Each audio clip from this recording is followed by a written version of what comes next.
Super, je pense qu'on est live. Donc bonjour à tous, merci de nous rejoindre cet après-midi pour une discussion qui promet d'être intéressante. Je m'appelle Anaïs et je suis responsable du branding et de la communication chez Proximus. J'ai le plaisir d'animer cette session autour d'une question qui doit faire travailler plusieurs têtes ces temps-ci. Comment relancer les magasins grâce au digital? Donc pour en parler avec nous aujourd'hui, Eric Voltsen-Logel. Eric, quelques mots sur toi et Proximus? Oui, bonjour à tous. Eric Velsen-Logel, donc je suis responsable de l'acquisition client chez Proximus. Et Proximus en deux mots, Proximus a comme mission aujourd'hui d'accélérer les ventes en réconciliant le commerce avec les nouveaux comportements d'achat des consommateurs. Et puis on verra que c'est un sujet extrêmement important dans ce webinaire en lien avec les magasins. Et on fait ça au travers d'une technologie pionnière qui permet de fluidifier les parcours d'achat en liant tous les canaux entre eux grâce à un panier unique. Super, merci Eric. Et à ses côtés, Thierry Rudowski. Je te laisse la parole pour te présenter, Thierry. À ses côtés, c'est virtuel, mais je suis Thierry Rudowski, je suis cofondateur de Zento, qui est une agence spécialisée dans le commerce unifié, c'est-à-dire que nous mettons en œuvre des solutions digitales pour accompagner les stratégies digitales de nos clients, donc que ce soit des solutions pures en ligne, on va dire, même si on va voir qu'il n'y a plus trop de frontières, ou des solutions directement en magasin. Voilà, et donc nous sommes partenaires de Proximus depuis 2 ans à peu près. Super. Bon, je voyais qu'il y a encore des gens qui sont en train de nous rejoindre. J'espère que tout le monde est confortablement installé. Avant de démarrer, messieurs, quelques précisions pour les participants. Donc, le webinaire devrait durer un peu plus d'une demi-heure. En bas de votre écran, il y a un bouton chat. Pour ceux qui utilisent la plateforme Webikeo pour la première fois, si vous avez des questions, n'hésitez pas à les partager à cet endroit. Nous avons prévu du temps à la fin de la discussion pour les traiter. Ceci dit, si vous avez des questions au fil de l'eau, des précisions ou des éléments qui ne sont pas clairs, n'hésitez pas à nous transmettre vos questions pour qu'on puisse les traiter en direct. Deuxième point que je voulais partager avec vous, c'était concernant la présentation que vous voyez devant vos yeux. Donc, elle sera disponible en téléchargement à la fin de l'intervention, avec en supplément quelques slides récapitulatifs avec les best practices et un petit résumé des différents sujets qui seront abordés. Également les liens vers les différentes références que nous utiliserons dans le cadre de cette présentation. Voilà, je pense que tout est prêt pour qu'on se lance. Donc go. Comment relancer les magasins grâce au digital? Et on va parler de magasins pour commencer. C'est ce que je vous propose. Le magasin, le lieu où s'est opéré depuis plusieurs présentations en baisse, depuis entre autres l'essor de l'e-commerce et des MVB, vous pouvez le voir à l'écran, et une tendance que la pandémie a clairement accélérée. Donc, avant de vous laisser réagir, Eric et Thierry, je vais confronter deux chiffres, voilà, frais d'il y a quelques semaines, qui démontrent paradoxalement une baisse d'activité dans des magasins qui vendent toutefois désormais plus en ligne. Donc, ce qui est certain, c'est que depuis l'an dernier, les gens se déplacent moins, les irritants sont en hausse, des attestations à télécharger, les jauges d'accès dans les magasins sont contraignantes, il y a des flèches dans tous les sens à s'y perdre, la distanciation sociale, le port du masque, et j'en passe. Ce qui m'amène à une question. Comment fait-on?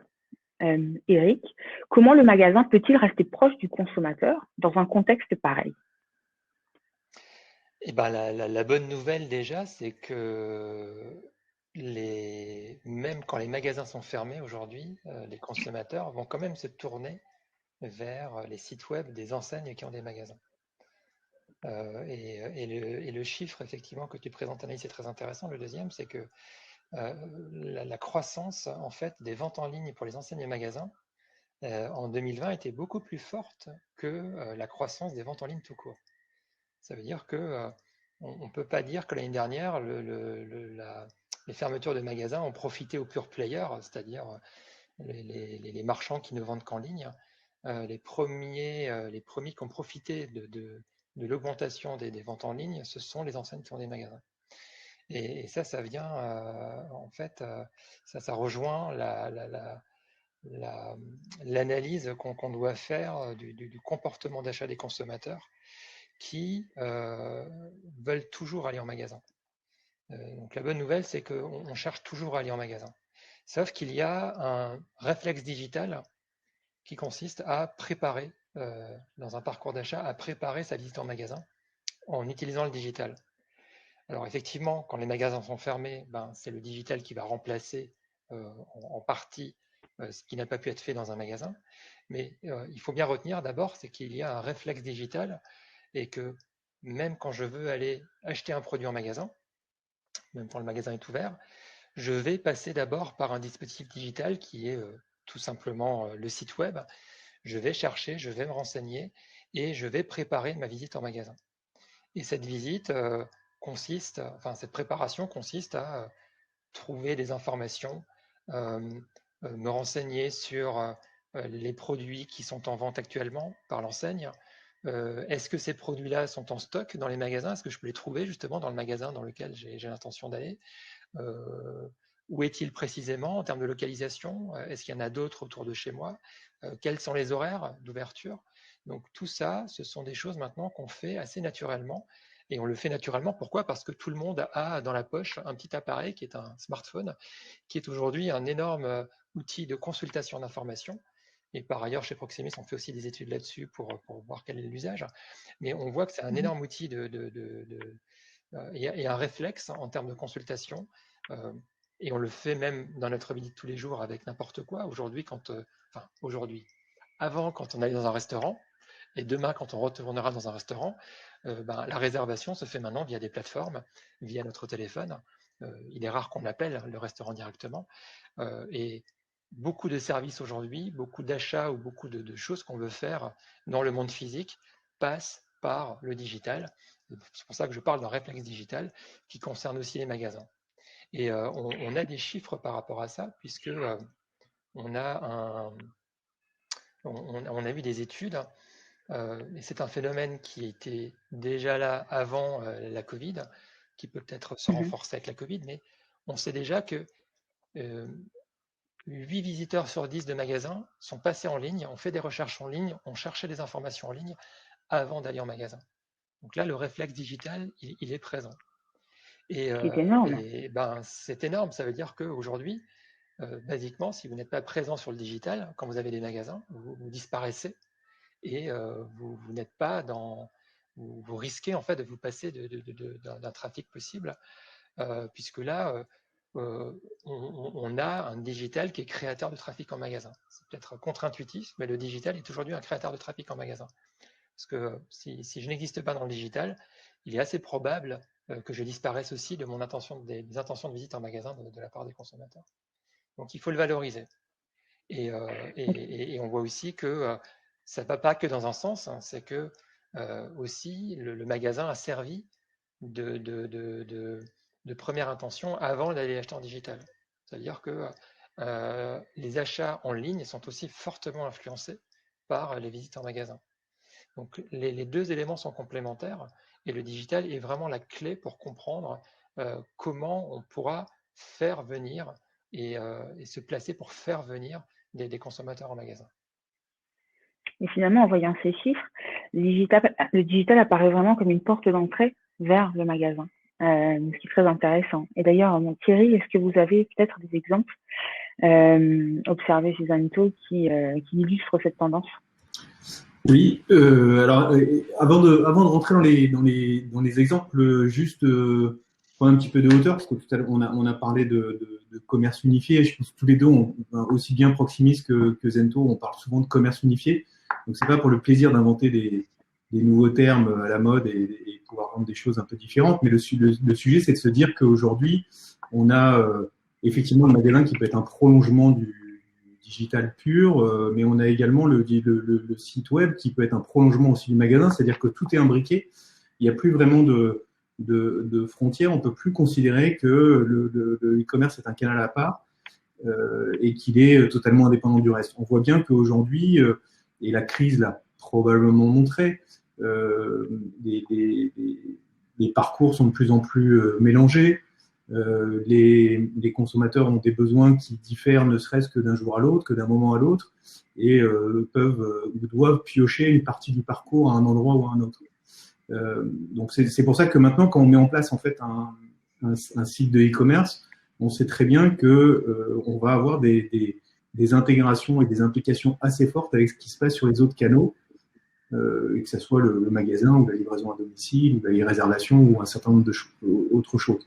Ce qui s'est passé, on a eu une forte accélération là, pendant la phase de crise, mais la phase de crise sanitaire n'est pas une révolution en tant que telle, c'est-à-dire qu'elle va probablement pas marquer une façon de consommer après, on va probablement revenir à ce qui se faisait avant, mais avec une différence. Elle a été capable en tout cas de montrer que le e-commerce avait un potentiel de croissance énorme, c'est-à-dire qu'elle a fait gagner plusieurs années à la maturité globale digitale des entreprises. Je pense que ça c'est important. Et puis dernier point avant de rentrer aussi dans les exemples, c'est que je pense qu'elle montre aussi que quelque part on est en recherche de sens dans nos achats, et ça c'est un message qui est important pour nous, aussi bien éditeurs que intégrateurs ou agences.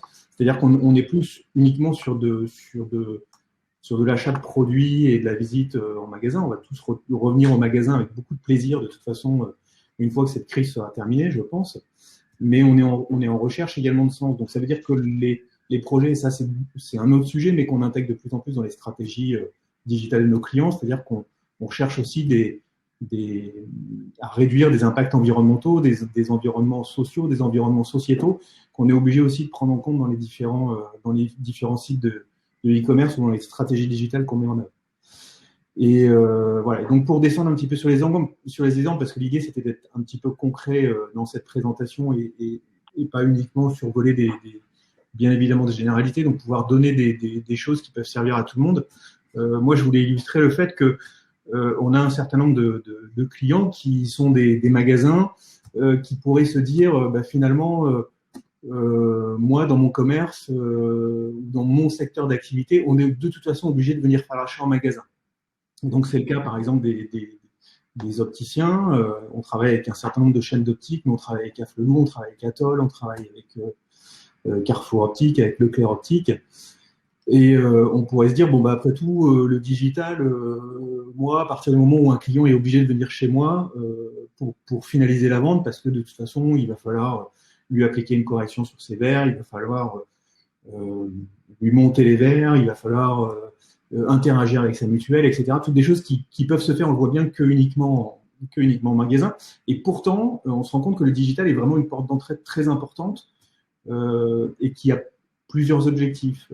Premièrement, je vais peut-être passer sur le slide après.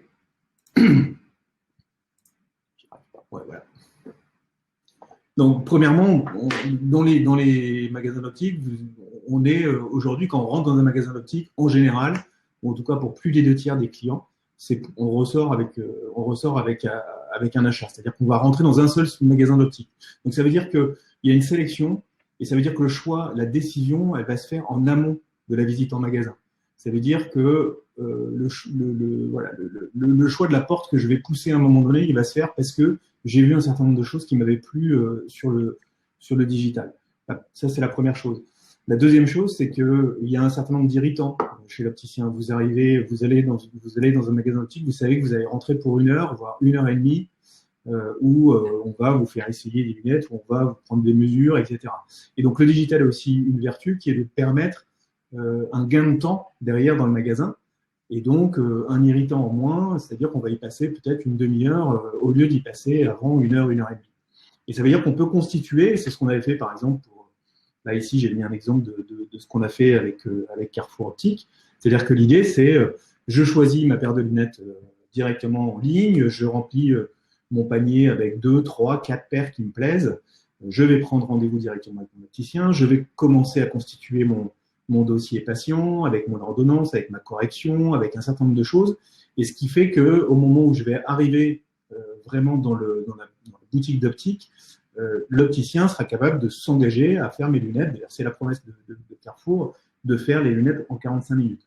Donc vraiment, l'idée là, c'est l'idée vraiment de la couplage entre le digital et le magasin. C'est je vais gagner du temps en amont et puis je vais aussi pouvoir aider mes clients à me sélectionner moi en tant qu'enseigne plutôt que mes concurrents. Ça, c'est un premier exemple. Deuxième exemple d'un commerce dans lequel vous êtes obligé d'aller, c'est la coiffure, donc les soins d'une façon générale. C'est-à-dire de dire, désormais essentiel. Pardon ? Désormais essentiel. Désormais commerce essentiel, tout à fait.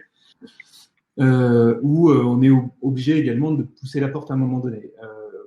Mais on peut également aussi, grâce au digital, permettre de faciliter un certain nombre de choses. Donc, par exemple, nous, on travaille pour un certain nombre de chaînes de coiffure, en particulier Franck Provost ou Jean-Louis David, où l'idée, par exemple, de la prise de rendez-vous est quelque chose qui s'est imposé pendant la crise, même avant la crise, enfin juste avant la crise, mais pendant la crise de façon assez importante. Par exemple, au moment du deuxième confinement et de la réouverture des salons de coiffure, ça a permis de fluidifier le passage des clients dans le salon et d'éviter, donc, puisque c'était fortement déconseillé, voire interdit, d'avoir des gens qui étaient en zone d'accueil à attendre.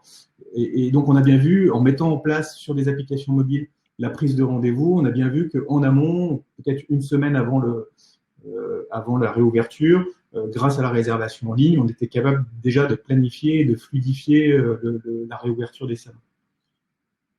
Voilà, donc ça, c'est deux exemples qui montrent que ce qu'on peut faire en digital a une implication directement sur le magasin et il y a des implications de toute façon bénéfiques sur ce qui va se passer derrière dans le parcours magasin. Merci Thierry. Et dans le même ordre d'idée, Eric, d'autres exemples peut-être parce que je sais qu'on parlait de commerce unifié un peu plus tôt. Zento et Proximi sont des références communes. Il y a des tendances qui ont certainement dû être observées également, peut-être des cas pratiques pour ceux qui nous écoutent en ce moment, qui pourraient être utiles. Je pense que le micro, Eric, je pense que ton micro est déconnecté. Ouais, pardon. Oui, les tendances, il y en a pas mal.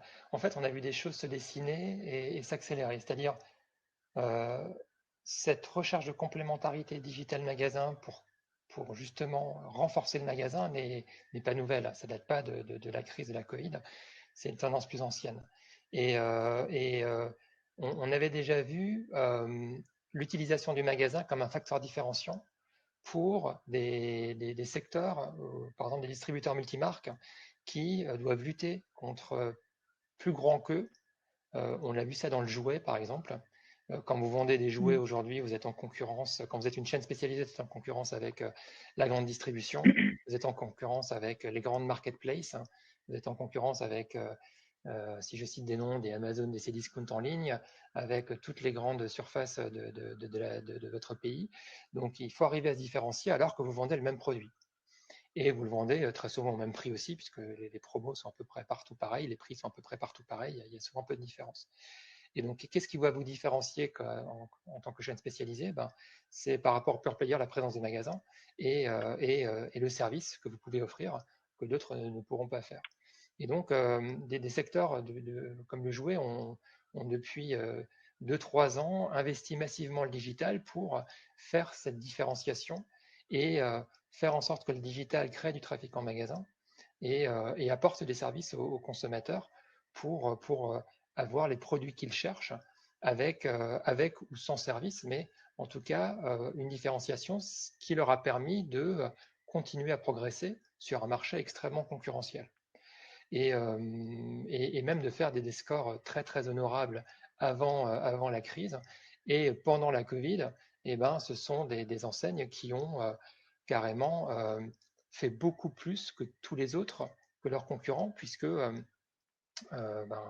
on a vu chez certains de nos clients des scores de 200, 300, 400% d'augmentation des ventes en ligne et des augmentations qui continuaient quand les magasins se rouvraient.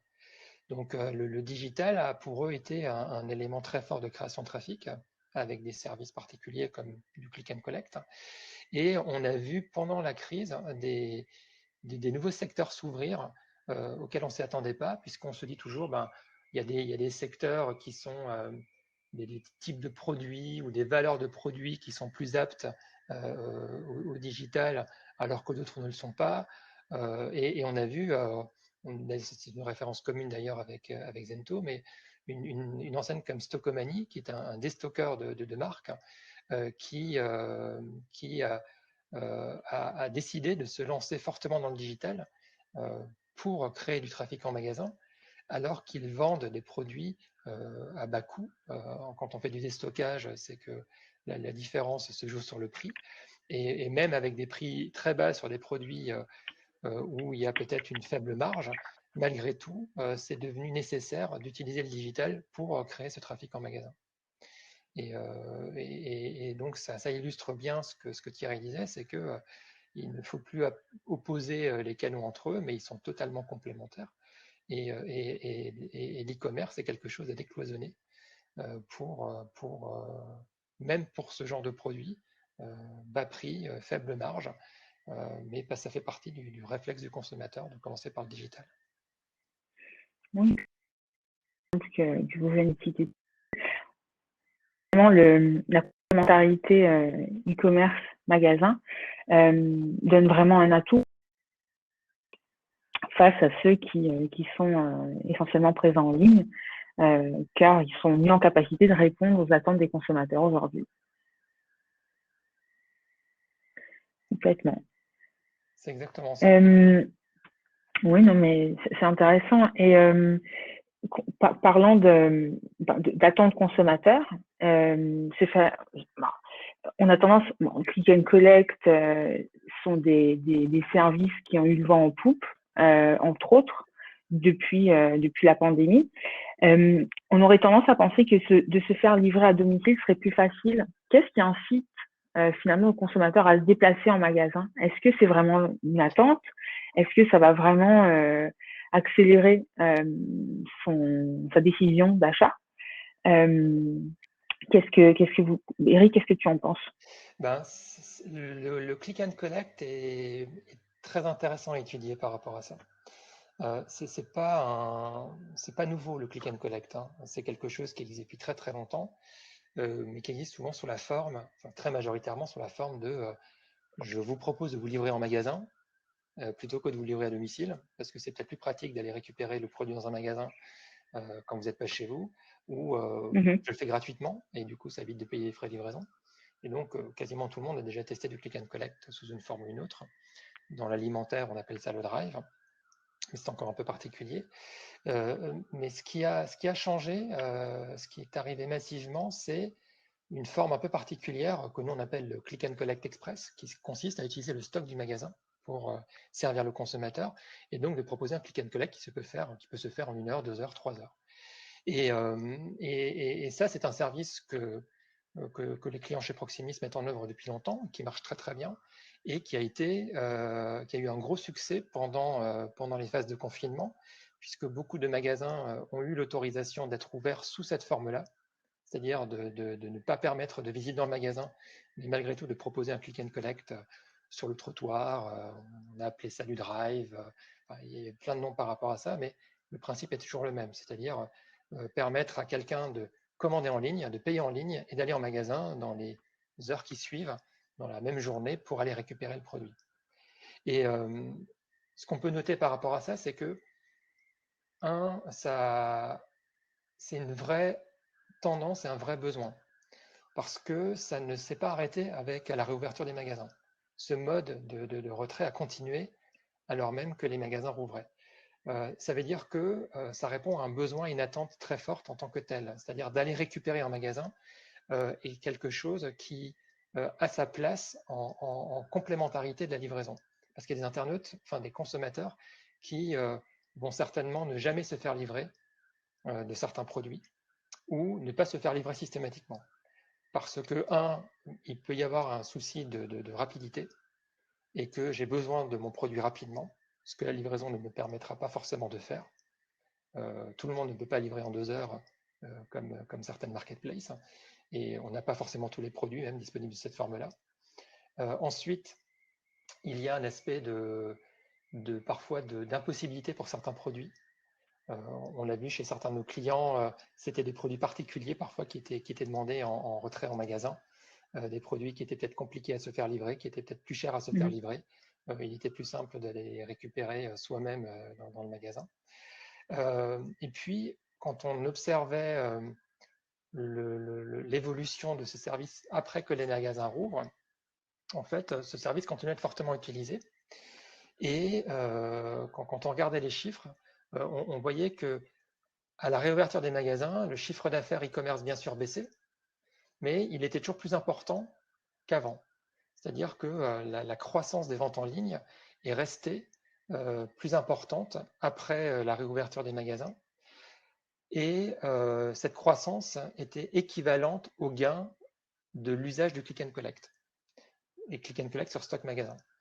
Ce qui signifie qu'en fait, cet usage du retrait magasin a été peut-être un peu détourné par les consommateurs de l'idée d'origine des retailers au profit d'une sorte d'assurance de ne pas se déplacer pour rien. C'est-à-dire, je prévois d'aller en magasin, je prévois d'acheter un produit qui est en magasin, je peux évidemment me renseigner en ligne sur le fait qu'il soit bien dispo, mais quand je veux aller le retirer, quand je veux aller acheter un magasin, je peux faire un click and collect qui me permet d'être sûr que quand je vais en magasin, le produit est bien disponible, qu'il a été réservé pour moi, j'y vais pas pour rien. Et quand on est dans des périodes un peu contraintes en termes de déplacement, quand on est dans des périodes contraintes en termes d'horaire, c'est toujours intéressant de ne pas se déplacer pour rien, d'être sûr que le produit est là, et puis de savoir que le produit est réservé pour soi, donc de passer un peu moins de temps peut-être en magasin que normalement, à le chercher soi-même, et puis je le paye déjà en ligne, et je n'ai pas besoin de le payer en magasin.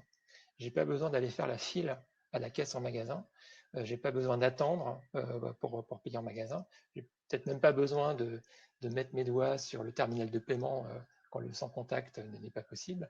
Enfin, tout un tas de facilités qui passent par ça. Ce qui veut dire en fait que le click and collect, quelque part, ce n'est pas un dispositif du site web. On peut presque dire que le click and collect express, c'est une extension des capacités du magasin en ligne pour simplifier la vie du consommateur. Et on le voit aujourd'hui, on a presque un an de recul, c'est un mode de retrait qui est, un mode de mise à disposition du produit qui est beaucoup plus important qu'avant et qui continue à être plébiscité par les consommateurs. Et c'est devenu, alors qu'avant c'était un peu le nice to have, c'est presque le must have aujourd'hui pour un magasin de proposer un click and collect express comme un des moyens pour se simplifier la vie lors d'une visite en magasin. Et finalement, le click and collect illustre bien cette complémentarité digital magasin. Mais en réalité, et Thierry, je vais te poser la question, comment est-ce que ça se met en place? Comment est-ce qu'on arrive à atteindre cette complémentarité avec le click and collect, mais entre autres, parce qu'il y a d'autres moyens d'y parvenir très certainement? Comment ça se met en place? Il y a plusieurs éléments. Comme dit Eric, c'est pas un sujet. Je pense que le click and collect en particulier, c'est pas un sujet uniquement technique. C'est un sujet qui va mêler énormément de choses. Effectivement, l'intérêt, c'est de pouvoir faire de l'extension de gamme dans les magasins, hein, tout simplement. C'est-à-dire de pouvoir proposer dans le magasin qui est à côté de chez moi le produit dont j'ai envie et en étant sûr qu'il soit dans le magasin au moment où je vais me déplacer. On a des surfaces de vente qui quelquefois sont petites dans les magasins et le click and collect, c'est la possibilité d'étendre la gamme. Quand on a en stock 10-20% des produits du catalogue, on peut passer assez facilement à 100%. Donc on voit bien que pour le client, c'est effectivement un gain de temps et être sûr de se déplacer à coup sûr. Mais également pour le commerçant, c'est également la possibilité de vendre plus. J'écoutais d'ailleurs une enseigne qui est aussi un de vos clients qui disait que 7 commandes sur 10 sur son site internet, ce sont des commandes qui bénéficient au magasin. Donc ça veut dire que soit c'est des commandes qui sont directement expédiées par le magasin, soit c'est des commandes qui sont retirées en click and collect, donc on voit bien l'intérêt. Et nous, on travaille beaucoup avec des chaînes qui sont des franchises, des indépendants, des coopératives, des choses comme ça. On voit bien que là, l'intérêt, il est également pour l'indépendant, pour le franchisé, de la puissance de ce que le digital peut apporter dans son commerce au quotidien en élargissant tout simplement sa base de clientèle. Donc, ça se met en place à condition que ça soit bien fait. C'est-à-dire que, bien évidemment, on peut accepter quand on se déplace en magasin d'être déçu et de ne pas trouver le produit qu'on vient chercher, parce que après tout, ok, on est venu, on a fait une petite balade, on est venu dans le magasin, etc., et on n'a pas trouvé le produit, et donc on repart. Autant c'est juste inconcevable sur un sujet de click and collect, c'est-à-dire qu'on commande, on réserve en ligne, on a la promesse que le produit est disponible au bout de 2 heures, on a payé, on s'est engagé, on vient en magasin, voilà, la promesse peut pas être déçue, quoi. Je dis ça juste en connaissance de cause, puisque j'ai eu le sujet à titre personnel aussi ce week-end, mais comme tout le monde, hein, encore une fois, on arrive, ah ouais, excuse-nous, monsieur, c'était une erreur de stock. Et donc ça, c'est juste, donc déjà la promesse, elle ne doit pas être déçue. Et ensuite, la promesse doit être bien tenue une fois qu'on arrive en magasin. Et il faut, je pense, aussi intégrer le fait que derrière, comment dire, le mécanisme de retour ou de gestion de reprise ou de satisfaction du client doit être géré dans le même processus que la commande. Et là, c'est compliqué parce que ça veut dire que ça implique énormément de monde, en fait, finalement, dans l'entreprise. C'est-à-dire que le click and collect, il va impliquer, bien évidemment, les équipes IT, il va impliquer les équipes digitales, il va impliquer les équipes marketing, mais il va impliquer les équipes en magasin, parce qu'il va falloir accueillir le client. Il va falloir que le client il sache exactement à quel endroit se diriger au moment où il va arriver pour retirer son produit. Ça va donc impliquer ne serait-ce que l'architecture du magasin, la signalétique, etc. Et puis ensuite, ça peut impliquer aussi des questions de pure logistique ou de stock, où on va pouvoir éventuellement s'échanger des stocks entre les magasins, ou gérer un produit qui va retourner dans le stock pour être remplacé par un autre, etc. Enfin, il y a vraiment toute cette chaîne qui doit être prise en compte. Et donc, c'est important. Alors, nous, on n'est pas des experts sur tous ces sujets, bien évidemment, donc on va monter un certain nombre de partenariats avec différentes structures, mais il y a vraiment un sujet qui est un sujet transverse, et on voit bien comment le e-commerce, encore une fois, ou le digital s'instille tout doucement dans tous les, bien évidemment, transversalement, dans tous les métiers de l'entreprise, et ne concerne plus uniquement un seul canal. Je reprends la réaction de Christelle dans le chat qui dit que la cliente en click and collect souhaiterait être rassurée sur son achat. Et ça fait un peu écho à ce que tu viens d'expliquer, parce qu'effectivement, lorsqu'on va rejoindre ces deux mondes, les attentes du consommateur seront très certainement beaucoup plus élevées parce que la démarche elle est plus engageante. Oui, puis je pense qu'effectivement, il y a un sujet de satisfaction. À un moment donné, si on achète une paire de chaussures en ligne et qu'on vient la chercher en click and collect en magasin, c'est aussi pour se dire, bon, bah ok, si elle ne me va pas, ou si la couleur elle n'est pas la même que celle que je vois sur le site web, bah, je pourrais la laisser au vendeur, ou alors je pourrais changer la taille, etc. Donc on voit bien qu'il y a une complémentarité. Si le click and collect est juste pris comme bah voilà, je passe commande et je viens chercher en magasin et on me donne mon carton et puis au revoir, bah, bien évidemment on va décevoir le client et on va décevoir l'attente, on va décevoir la promesse, et la déception sera bien plus grande que si, encore une fois, j'étais venu au magasin et que je n'avais pas trouvé la paire de chaussures qui me convenait. Donc, on voit bien qu'il y a une implication assez forte, et nous, dans les projets qu'on mène, en phase de conception, en phase d'atelier, on essaie d'intégrer tous ces sujets-là pour bien être sûr qu'on va aider le client à garantir la promesse qu'il a faite à ses propres clients.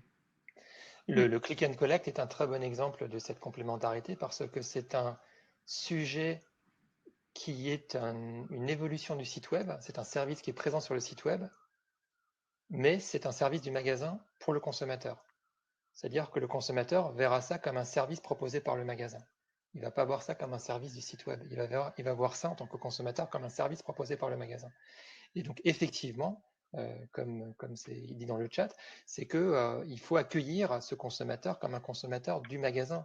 Il ne faut pas se dire, tiens, c'est un consommateur du site web, qui peut être un réflexe d'un vendeur, ou c'est quoi cette personne qui m'embête, qui a passé une commande sur le site et qui vient m'embêter dans mon travail de la journée.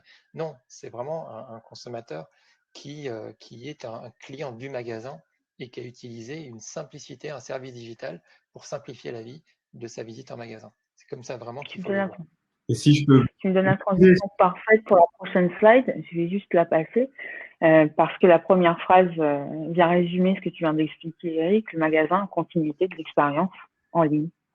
Et effectivement, c'est intéressant. Pardon Thierry, je t'ai interrompu, mais je te redonne la parole. Non, ce que je voulais dire, justement, ce que je voulais dire, c'est que on voit bien les implications que tout ça, ça peut avoir en termes d'architecture et en termes de constitution de ces projets-là. C'est-à-dire qu'à partir du moment où on se dit que le e-commerce n'est plus quelque chose de vertical, mais quelque chose de transverse à l'ensemble des canaux de vente de l'entreprise, on se rend bien compte qu'il y a un certain nombre de services ou de référentiels qui vont être utilisés par tout le monde et qui vont être utilisés aussi bien par le magasin que par le site, par d'autres canaux de vente, etc.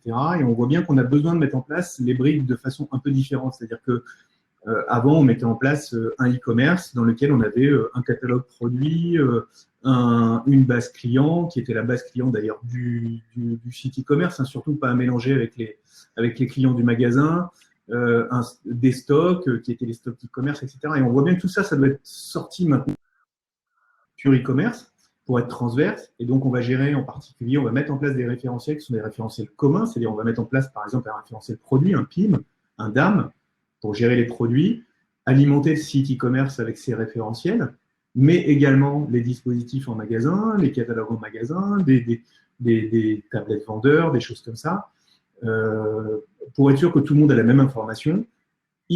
C'est la même chose pour le CRM. Hein. On va aussi faire en sorte que le client qui est le client du magasin, bien évidemment, soit le même que le client qui est en ligne. On va faire la même chose avec les stocks, on va faire la même chose avec un certain nombre de choses.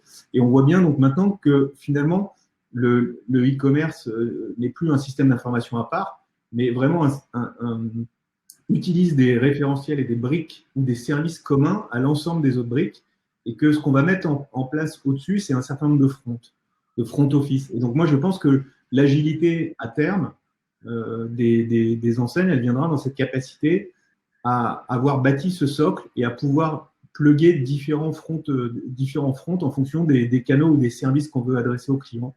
Donc, un front e-commerce, un front mobile, un front, je ne sais pas, borne en magasin, un front tablette vendeur, etc. Mais je pense que c'est la direction que c'est en train de prendre. Et pour terminer, le dernier exemple que je voulais mettre, c'est que là, on dit que le consommateur commence un parcours d'achat par le digital, mais ce que je voulais montrer également, c'est que ça peut être aussi la fin, c'est-à-dire qu'on peut finir par un parcours digital, et en particulier dans l'hôtellerie, on travaille avec un resort hôtelier qui est les îles Paul Ricard, qui sont les îles des Ambiers et de Bandor, pardon, sur la Côte d'Azur. Et donc là, l'idée du e-commerce, c'est un petit peu l'inverse, c'est-à-dire moi, je suis venu passer une semaine sur la Côte d'Azur dans un hôtel hyper sympa et j'en ai des super souvenirs. Et là, le e-commerce, ça va me permettre de prolonger l'expérience, c'est-à-dire de pouvoir commander après ma visite sur les îles des produits qui sont des produits locaux et de pouvoir comme ça me remémorer le séjour que j'ai passé jusqu'à la prochaine fois. Donc, c'est aussi la possibilité de prolonger l'expérience. Ça donne presque envie de vacances. C'est un bel exemple. Je vais juste faire une transition ici parce que je suis consciente du temps qui passe vite. Pour passer à la prochaine partie, donc merci Thierry. Donc on a parlé du magasin, on a parlé du digital, ce qui m'amène à la question du digital en magasin. Et de ces deux univers, donc vous l'avez souligné un peu plus tôt, qui ont été longtemps opposés, qui le sont toujours un peu, souvent, enfin, malheureusement encore, bien qu'ils ne fassent plus qu'un aux yeux du consommateur. Donc, pourquoi plus qu'un? Donc, je pose quelques chiffres là à l'écran, avant de poursuivre, qui indiquent une forte tendance d'unification. On en a parlé un peu plus tôt, commerce unifié. Donc, une forte tendance d'unification de ces deux canaux. Donc, 41% des usagers en click and collect en 2020 contre 28% en 2019. Donc, on parle d'une croissance à deux chiffres. 3/4 des acheteurs en ligne se sont déplacés en point de vente. Quand je dis point de vente, je parle de point relais, click and collect ou e-réservation pour récupérer leurs commandes. Énorme. Et qui confirme la tendance qu'on évoque depuis le début de ce webinaire. Et plus encore, 80% des acheteurs en ligne qui prévoient de continuer après la crise. Donc, il faut dire que le point de vente a plusieurs avantages, comme mentionné un peu plus tôt par Eric, gratification instantanée, donc pas besoin d'attendre pour récupérer mon achat, réduction des frais de livraison, qui, je le rappelle, est encore une des principales raisons d'abandon de panier. Donc, je pense qu'on peut vraiment parler d'une renaissance du magasin. Et à ce sujet, Thierry, quel rôle penses-tu que le digital va jouer dans ce contexte?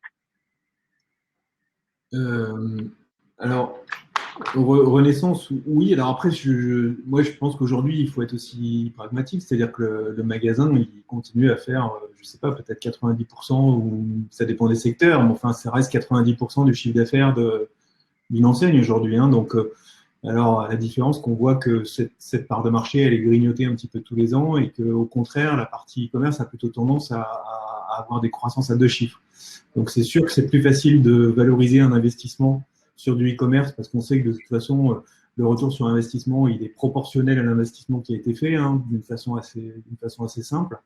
Euh, dans un magasin, c'est pas pareil. Et je suis assez conscient aussi que voilà, quand on déploie des tablettes en magasin, une application tablette en magasin, ben, ça veut dire aussi déployer des tablettes en magasin. Et voilà, il y a des investissements. Mais le retour sur investissement, il est aussi important. C'est-à-dire que l'idée, c'est de dire qu'il n'y a pas de raison que le digital il soit uniquement dans les mains du client et qu'à partir du moment où on a un client qui arrive et qui est déjà passé par 3, 4, 5 points de contact avant de se déplacer dans le magasin, il est déjà suffisamment armé. Et en plus, le e-commerce a placé un niveau comment dire, un niveau d'attente de manière assez haute. C'est-à-dire qu'il y a des services qui sont offerts nativement sur le e-commerce qu'on ne retrouve pas forcément en magasin. Moi, quand je me connecte sur un site de e-commerce, on me reconnaît. On sait ce que j'ai acheté, etc. Ce qui n'est pas vrai dans le magasin. Donc l'idée aujourd'hui, c'est d'apporter, et en particulier dans les mains des vendeurs, parce qu'on voit bien que la tendance, c'est équiper les vendeurs, lui apporter les outils qui vont lui permettre de mieux connaître ses clients, de le reconnaître, de savoir ce qu'il aime, ce qu'il a acheté, d'avoir des outils pour le conseiller, etc. Donc, par exemple, ce que vous voyez sur la droite de l'écran, c'est une tablette une tablette opticien qu'on a réalisée pour les opticiens du groupement Atoll.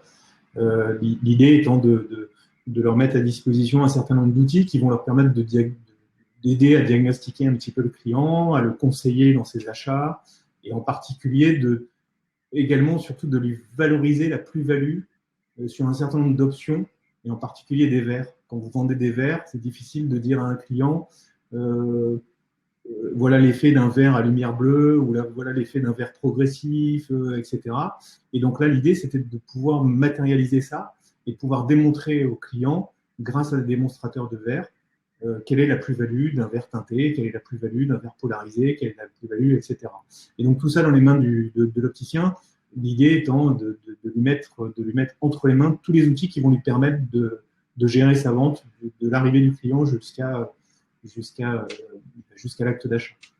On a d'autres exemples ici qu'on a réalisés, par exemple, pour les parapharmacies du groupe Leclerc. Et donc là, on a embarqué un PIM, justement, à l'intérieur d'une tablette. L'idée étant de les aider à vendre des huiles d'aromathérapie, des huiles essentielles.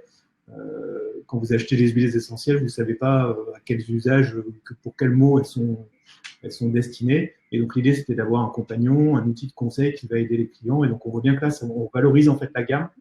On permet aux clients de comprendre un petit peu les usages qu'il peut en faire, etc. Et puis au milieu, je vais passer rapidement parce qu'on n'a pas beaucoup de temps, je pense.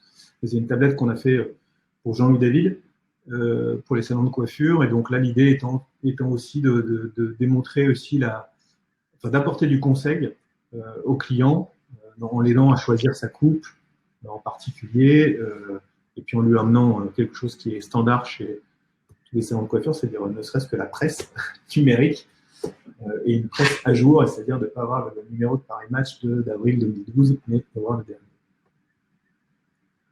Pratique. Très intéressant. Et bon, comme on voit des tablettes à l'écran, je sais que Proximix accompagne de nombreux clients dans cette pour aider les vendeurs justement à répondre aux attentes des consommateurs. Donc Eric, je te laisse la parole peut-être pour nous apporter quelques exemples de ce type d'usage. Ben, effectivement, c'est bien ce que tu dis, c'est bien aider le vendeur à apporter du service au consommateur. Donc le digital en magasin, c'est bien comme ça qu'il faut le voir, hein. C'est pas juste de mettre des télés et de faire passer des choses sur les télés, c'est bien d'apporter des choses en plus et d'aider le vendeur à mieux faire son travail. qui est de conseiller, de vendre, et pour ça, de mieux connaître le client. Donc, on peut lui mettre entre les mains des outils qui vont lui permettre d'avoir accès à des données clients, à de l'historique client, mais aussi des informations sur les produits. On dit que le client est souvent très bien et parfois même mieux renseigné sur les produits qu'un vendeur. C'est pas tout à fait fou parce que beaucoup de choses sont disponibles en ligne. Et ben, donnons aussi accès à ces mêmes informations au vendeur et puis permettons-lui de répondre à des questions que se posent les clients. C'est est-ce que vous avez cette variante de produit, cette couleur, cette taille disponible? Comment est-ce que je pourrais l'avoir? Si vous ne l'avez pas, est-ce que vous pouvez quand même le vendre? Donc, on a aujourd'hui capacité à donner des outils aux vendeurs pour faire des choses qu'ils ne pouvaient pas faire.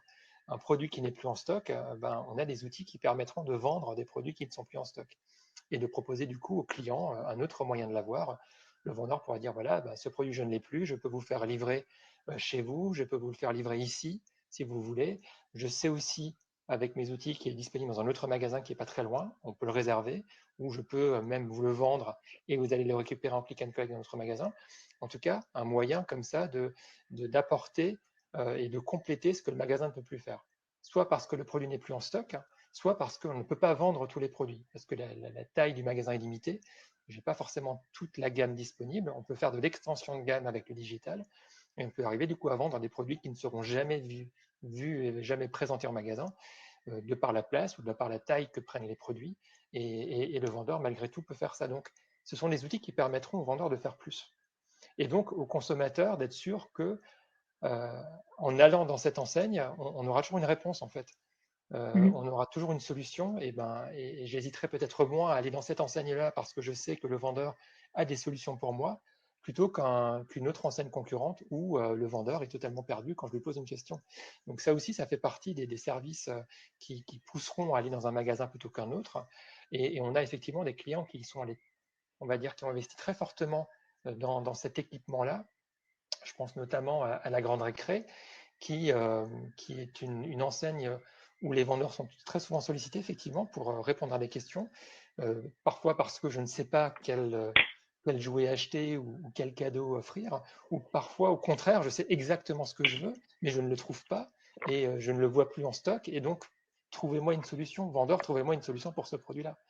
Et donc, les équipements qu'on donne à ces vendeurs-là, c'est des équipements qui permettent de rechercher de l'information sur un client, sur un catalogue produit, mais d'aller plus loin, d'aller jusqu'à la vente, jusqu'à l'encaissement de ce produit-là, avec des appareils très simples, qui sont des téléphones, des PDA qu'on a sur soi, qui permettent d'aller jusqu'à l'encaissement en rayon.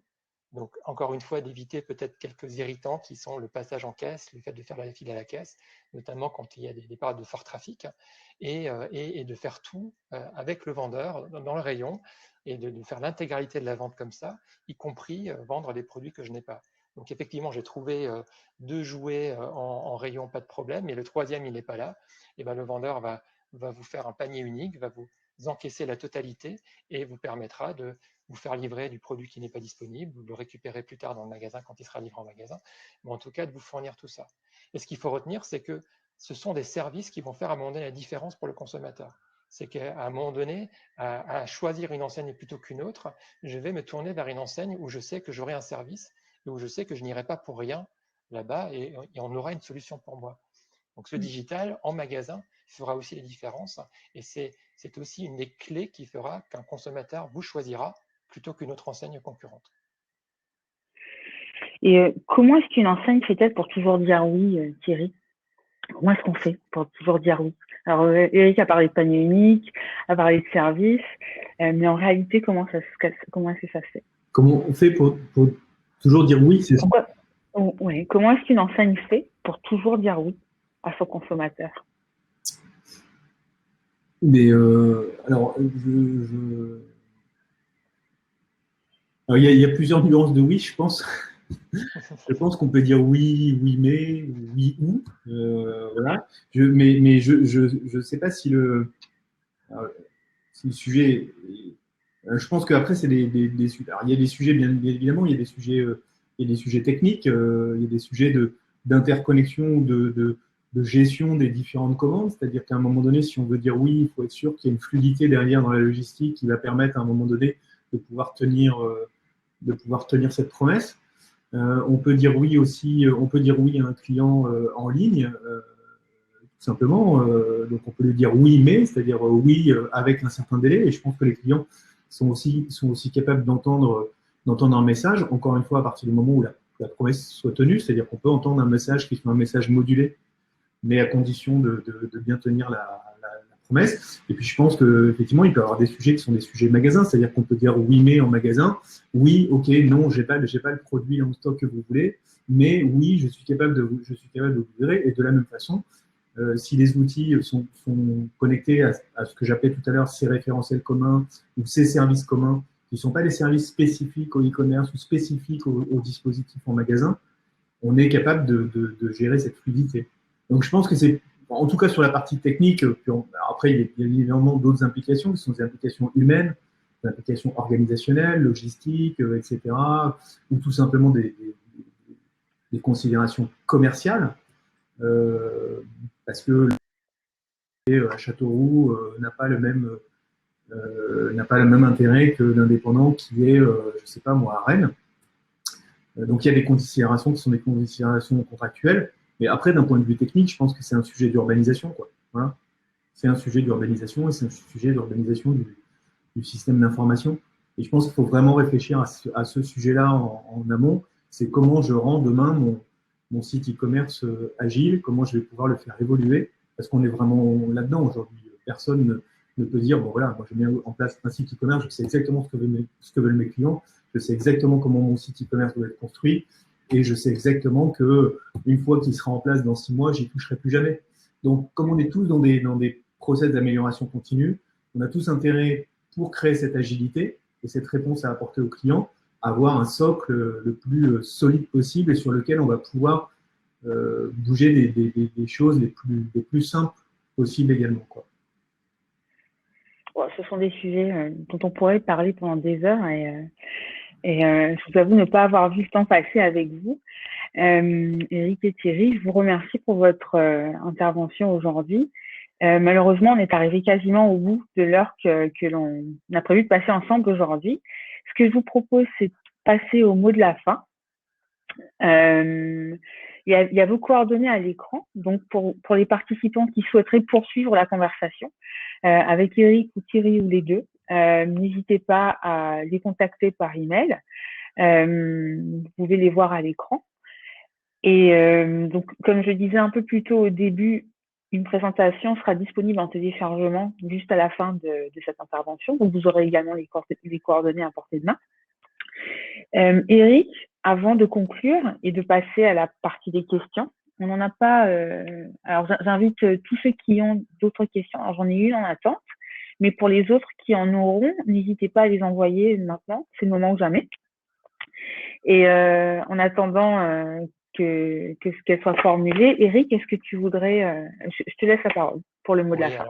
Alors, très, très succinctement, s'il y avait une chose à retenir, c'est que le digital est vraiment au service du magasin et il faut savoir que le consommateur est en recherche de simplicité dans ses parcours d'achat. Et c'est le digital qui lui apporte cette simplicité et ça concerne n'importe quoi aujourd'hui. Dans la vie de tous les jours, tout ce qu'on fait aujourd'hui passe par du digital. Si on veut un rendez-vous pour se faire vacciner, on passe en ligne. Si on veut réserver quelque chose, on passe en ligne. Donc ce réflexe digital fait que c'est un élément de différenciation. Autant ça va être un élément de fidélisation pour celui qui sait que votre enseigne arrive à faciliter la vie, que vos magasins vont faciliter la vie du consommateur grâce au digital pour préparer cette visite en magasin ou en magasin pour offrir des choses supplémentaires, autant ce sera aussi un élément de frein quand on ne les propose pas. Aujourd'hui, une enseigne qui ne propose pas certains services va être en dehors des radars de ses consommateurs et va perdre ses consommateurs. Alors qu'une enseigne qui les propose va garder ses consommateurs, va les fidéliser et même en gagner de nouveaux. On a vu des clients qui, en mettant en place des services digitaux comme du click and collect ou le site web vraiment au service du magasin, gagner des nouveaux types de consommateurs qu'ils ne touchaient pas préalablement. Et aujourd'hui, c'est une manière de ne pas perdre le terrain face à des concurrents qui le proposeraient, voire même de gagner du terrain face à des concurrents qui les proposeraient. Parce qu'il faut savoir que la nature a horreur du vide, et si ce n'est pas vous qui arrivait à proposer les services que le consommateur recherche, d'autres le feront, voire des intermédiaires arriveront pour le faire à votre place et gagner cette relation entre vous et le consommateur. C'est ce qu'on appelait il y a quelques années encore l'ubérisation, mais ça consiste tout simplement à avoir un intermédiaire entre vous et le consommateur. Et si vous ne proposez pas les services que cherchent les consommateurs, d'autres le feront pour vous. Clairement. Et Thierry, rajouter à cela? Je vais aller dans le même sens. Moi, je pense qu'avant la période de la crise sanitaire, on voyait encore un certain nombre d'enseignes, de secteurs qui nous disaient non, le e-commerce, ça ne marchera jamais chez moi, le client, il a besoin de venir toucher, et il a besoin de voir le produit, etc. Et en fait, non. Le client il monte également, il utilise le digital sur tout type de secteur, sur tout type de service, comme on voyait tout à l'heure sur l'optique ou sur le… Voilà, et c'est des raisonnements de ce type-là qui permettent à des startups comme ManoMano, par exemple, de s'imposer sur le sujet du bricolage. Donc, on voit que, de toute façon, le sujet est aujourd'hui partout. Et le deuxième message, pour moi, c'est un sujet de ce que je disais tout à l'heure, c'est un sujet d'agilité. C'est-à-dire que il y a un vrai sujet à réfléchir à la manière dont on va poser d'abord des référentiels communs, que ce soit des référentiels produits ou des référentiels clients, etc., sur lesquels on va venir poser des services. Des services, ça peut être par exemple ce qu'on trouve chez Proximus comme de l'order management, c'est-à-dire à un moment donné, on peut se dire que l'OMS, c'est quelque chose qui est transverse à l'ensemble des sujets commerciaux, c'est comment on va honorer une commande à un moment donné, une commande qui est passée par un client, comment on va l'honorer. Et puis, au-dessus de ça, au-dessus de une couche référentielle et une couche service, c'est de venir poser les front office qui, eux, devront être très agiles.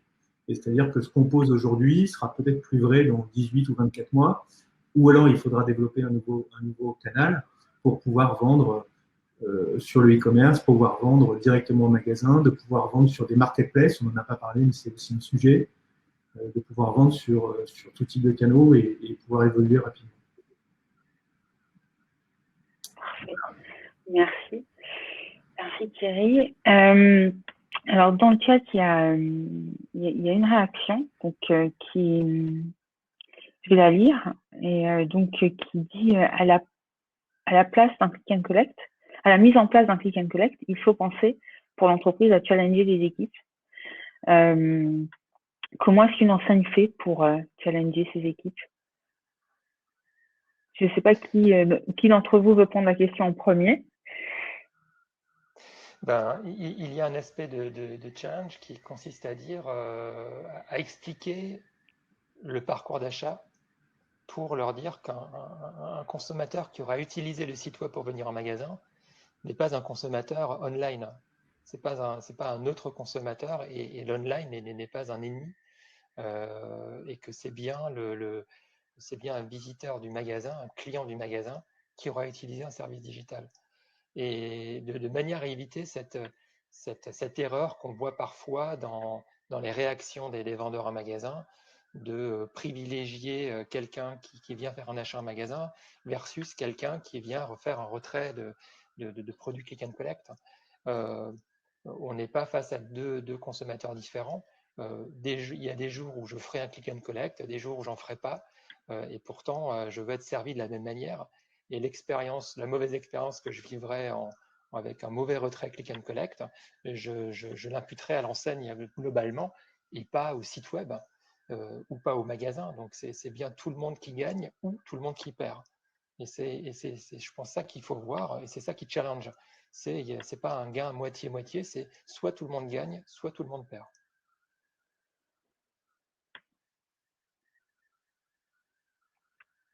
Thierry, une réaction sur la question? Oui, je pense qu'effectivement, bien évidemment, les équipes sont au centre du dispositif. Alors moi, j'utiliserais peut-être pas forcément le terme challenger, mais plutôt accompagner, parce que je pense qu'il y a un vrai sujet d'accompagnement des équipes, ne serait-ce qu'en magasin, pour savoir comment on adresse un client en click and collect, qui est totalement différent d'un client d'un client classique tel qu'on a eu l'habitude de l'avoir, même si c'est le même, hein, bien évidemment, c'est juste à deux moments différents, mais on ne l'adresse pas de la même façon. Donc, il y a bien évidemment tout un sujet de formation, aussi bien des équipes magasins que des équipes logistiques, des équipes même de SAV, hein, de support de suivi, de support client, etc. Enfin, il y a bien évidemment un travail qui est énorme. C'est de dire que le sujet technique et que la partie, bien évidemment, est immergée de l'iceberg.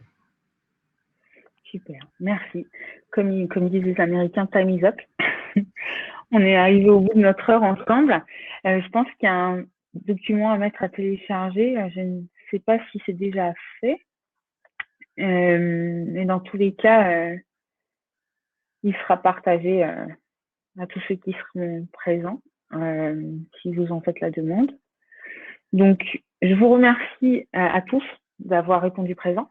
Merci Thierry, merci Eric pour cette discussion très intéressante et au plaisir de remettre cela une prochaine fois pour reparler digital, pour reparler magasin et de cette transformation que le retail est en train de connaître. Donc, bonne fin de journée à tout le monde et à très bientôt. Merci.